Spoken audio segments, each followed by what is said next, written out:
ardência nos olhos, irritação, olho vermelho, sensação de areia nos olhos. Se você tem olho seco, você deve estar reconhecendo esses sintomas. Você e mais 34% da população brasileira. No vídeo de hoje eu vou te contar quais são as principais causas de olho seco, como fazemos o diagnóstico e quais são os tratamentos mais atuais. Vamos lá? Olá, que alegria te receber aqui no nosso canal, o maior canal de oftalmo do Brasil. Se você ainda não me conhecia, muito prazer, sou Cláudia Del Claro, sou oftalmologista e criei esse canal especialmente para te ajudar a cuidar melhor dos seus olhos. São 3 vídeos novos toda semana com esse objetivo. Então, para você não perder mais nenhum deles, inscreva-se aqui, clique no sininho, fica comigo e venha fazer parte da maior e melhor audiência de oftalmo do Brasil. O primeiro passo para você entender melhor sobre o olho seco é você entender como a nossa lágrima é composta. Ela é composta de 3 camadas. A camada mais interna, mucosa, a camada média, aquosa e a camada externa, oleosa. Essas 3 camadas, cada uma delas tem uma participação importantíssima.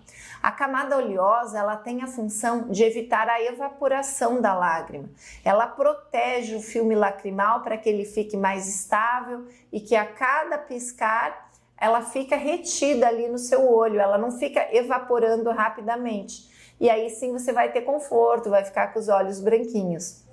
A camada aquosa tem a função justamente de lubrificação da nossa córnea, da nossa conjuntiva, de toda essa superfície anterior do olho. E a camada mucosa tem essa função de dar essa regularidade para a superfície anterior do olho, para que você tenha uma visão sempre muito nítida. Então, se alguma destas camadas da lágrima estiver com alteração, você terá o olho seco. Existem 2 tipos principais de olho seco.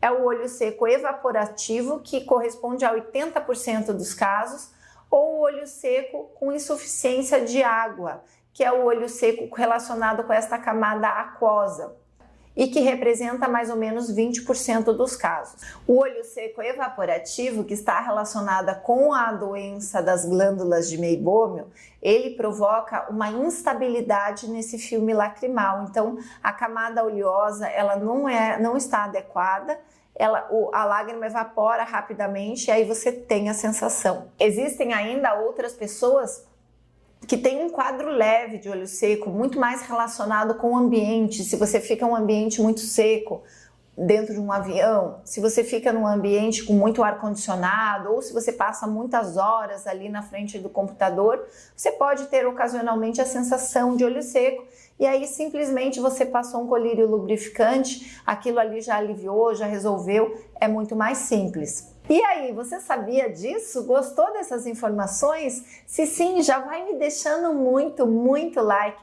Fica comigo até o final desse vídeo, que agora eu vou falar sobre os sintomas, sobre as causas, sobre o diagnóstico e, por último, sobre o tratamento, que é o que importa, não é? Bom, os principais sintomas de olho seco são já os que eu falei ali no início. É ardência no olho, olho vermelho, coceira, sensação de areia, irritação. Realmente, os pacientes que têm um olho seco acentuado, eles ficam muito incomodados com aquilo, tira a paz de espírito da pessoa, tira a alegria da pessoa, porque ela tá o quê? Sempre lembrando que tem olho, ela tá sempre lembrando daquele desconforto, ela sente aquela necessidade de estar piscando mais tempo por causa da insuficiência da lágrima. E quais são as principais causas? A primeira delas, que seria a mais comum, que está ligada a este olho seco evaporativo, correspondendo a 80% dos casos, é a doença das glândulas de Meibomian. Já falei várias vezes aqui para você, já fiz vídeos especificamente sobre isso. É aquela inflamação nas glândulas que temos aqui na base dos cílios, as glândulas de Meibomian, que produzem secreção oleosa, que se chama meibum, que tem esta grande utilidade ali na formação da nossa lágrima, para você ter um filme lacrimal perfeito, que não evapore rapidamente. Então, aqueles pacientes que começam a ter terçóis de repetição, opa, isso é um alerta. Você pode estar com essa doença das glândulas de Meibomian.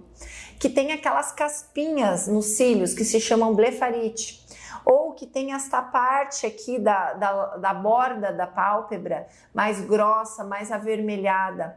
Realmente você pode estar com esse problema. Se você é jovem, já vá lá, procure seu oftalmologista, trate isso, não vai levando com a barriga, não vai levando assim sem tratamento, porque a consequência ao longo dos anos é a atrofia das glândulas de Meibomian e é consequentemente o olho seco. Esse problema que a gente já acabou de falar aqui, que é chato, que incomoda, que tira a paz de espírito da pessoa.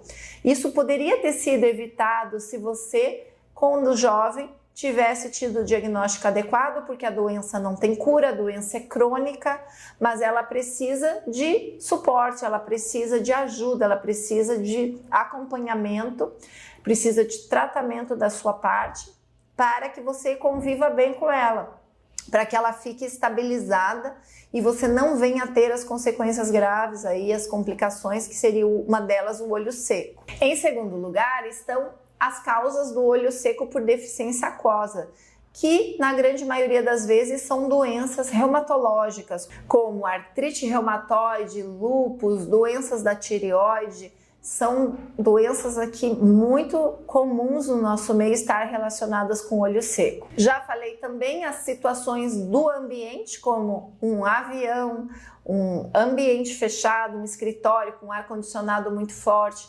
você ficar ali horas e horas e horas com o olho fixo sem piscar. Com certeza você sentirá estas sensações maiores de olho seco.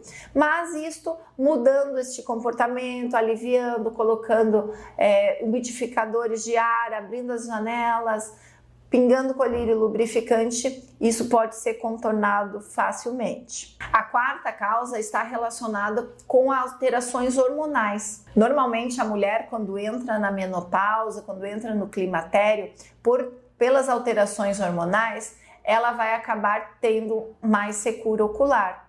O estrogênio baixa muito e ela vai começar a ter esses sintomas. Então, é bem frequente mulher aí acima dos 50 anos começarem a ter esse quadro de olho seco. Aí a nossa recomendação é que você faça esse acompanhamento com o ginecologista, tente equilibrar a situação hormonal e nós aqui do nosso lado vamos tratar o olho seco. Outra causa importante de olho seco são as medicações. Às vezes pacientes bem jovens chegam aqui com um olho seco grave, um olho seco que incomoda, e aí não tem doenças associadas, não tem alterações hormonais, mas tem uso de medicamento. Muito comum são os medicamentos ansiolíticos, antidepressivos, que estão aí sendo usados indiscriminadamente. Pessoas muito jovens aí com um monte de problema e usando muito remédio. Estes remédios provocam olho seco. Outros ainda, remédios para controlar a pressão, anti-histamínicos, remédios para gastrite e aquele tão nosso conhecido remédios para acne, que realmente tem a função de secar a oleosidade da pele e aí também eles podem fazer esse ressecamento ocular. E esses são os mais fáceis de você perceber, até geralmente os dermatologistas, quando fazem o tratamento com esse tipo de remédio, já dão esse suporte de colírios, já orientam o paciente a procurar o oftalmo para o acompanhamento, não fica tão difícil. Agora os outros medicamentos, às vezes, vai ser um grande mistério ali e nós vamos ajudar a descobrir. E por último seria o uso das lentes de contato. As lentes de contato, por estarem ali em cima da superfície ocular, elas podem ter a função de roubar um pouquinho a sua lágrima para si, e aí se você já tem essa tendência, você sentirá mais os sintomas. E agora, como é que a gente faz o diagnóstico do olho seco?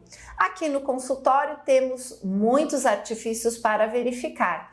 Lembra aquele colírio amarelo que a gente pinga? Ali eu vou ver a espessura do filme lacrimal. Se ele estiver menor que 1 milímetro de espessura, já há uma possibilidade do seu olho ser seco. Ainda avaliamos o tempo de ruptura do filme lacrimal. Eu mando você piscar e daí eu vou olhar com aquele corante e se rapidamente a sua lágrima começar a evaporar, isso é um sinal de olho seco. Outros sinais aqui na lâmpada de fenda seriam a ceratite punctata, que é a córnea, fica toda cheia de pontinhos, debris, secreção, filamentos aí na superfície ocular, em cima da córnea ou em cima da conjuntiva, e a própria doença das glândulas de meibômio, meibomite, blefarite, provocando aí esta alteração no filme lacrimal. E o outro é o teste de Schimmerin, que a gente vai colocar aquele papel que fica um pouco desconfortável e aí tem uma medida ali certinha em que a gente vai avaliar se o seu filme lacrimal atinge a medida adequada naquele intervalo de tempo ou não. Outro teste ainda bem interessante é o teste de osmolaridade do filme lacrimal, em que eu vou colocar uma caneta com sensor aqui que vai medir isso. E agora, qual é o tratamento para o olho seco? Em primeiro lugar, lógico, tratar as doenças da glândula de meibômio com limpeza nos cílios com produtos não oleosos, pelo menos 2 vezes ao dia, com colírios, com pomadas, com antibióticos via oral muitas vezes. Em segundo lugar, tratar se for o caso de deficiência aquosa, tratar as doenças autoimunes, tratar com imunossupressores sistêmicos, daí o reumatologista que vai tratar com imunossupressores tópicos em colírio que funcionam muito bem também. Usar os colírios lubrificantes em forma de colírios, em forma de géis, são excelentes. Outro artifício que eu uso muito é a suplementação de ômega 3, porque ele vai melhorar grandemente a lubrificação do olho. Ainda temos um outro grande artifício que seria a luz pulsada, faço muito aqui, que é um laser que ele é aplicado aqui na região periorbital e ele tem a função de agir aqui no nosso sistema parasimpático e a função de agir estimulando, fluidificando mais a secreção das glândulas de meibômio. Então aquelas glândulas que estavam obstruídas, que estavam com sua função muito prejudicada, depois dessas aplicações nós vemos uma grande melhora neste funcionamento e consequentemente melhora do olho seco. Outro grande artifício mais para os olhos secos com deficiência aquosa é a obstrução do ponto lacrimal através de um plug. Funciona muito bem, não tem efeitos colaterais, é um procedimento bem tranquilo que eu faço bastante também. E aí, gostou deste vídeo? Quanta informação bacana, né?